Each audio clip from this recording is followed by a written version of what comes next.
సినిమాలకు రాష్ట్రంలో నంది అవార్డులు, దేశంలో నేషనల్ అవార్డులు, దునియాల ఆస్కర్ అవార్డులని ఇస్తుంటారు.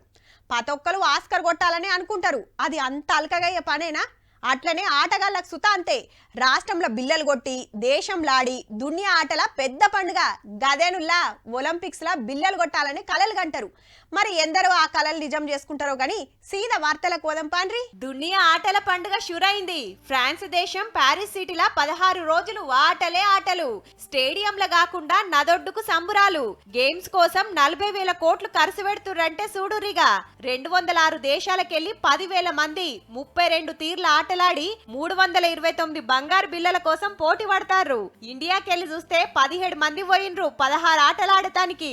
మన తెలంగాణ బాక్సర్ నిఖత్ జరీన్ పంచుకు బంగారు బిల్ల రాలుడు పక్కనటుల్లో. అథ్లెట్లు జ్యోతి ఎర్రాజీ, జ్యోతికా శ్రీజ, షూటర్ ఇషా సింగ్ సుత తెలుగోళ్లే. 128 ఏండ్ల కాంచి ఒలింపిక్స్ గేమ్స్ నడుస్తుంటే మన దేశం గెలిచింది ఉత్తం 35 పతకాలే. అండ్లా 10 బంగారం, 9 ఎండి, 16 కాంస్యం. ఎక్కువ మెడల్స్ వచ్చినాయంటే హాకీలనే. 12 కొట్టుకొస్తే అందులో 8 గోల్డే. ఇక ఒక్కలే ఆడే ఆటల్లా మనకొచ్చినాయి 2 బంగారు బిల్లలు. 3 ఏండ్ల కిందట బల్లెం వీరుడు నీరజ్ చోప్రా, 16 ఏండ్ల కిందట షూటర్ అభినవ్ బింద్రా పట్టుకొచ్చిండ్రు షెరోటి. దునియా ఆటల్లా ఇప్పుడు మన దేశం 47వ ర్యాంకులున్నది.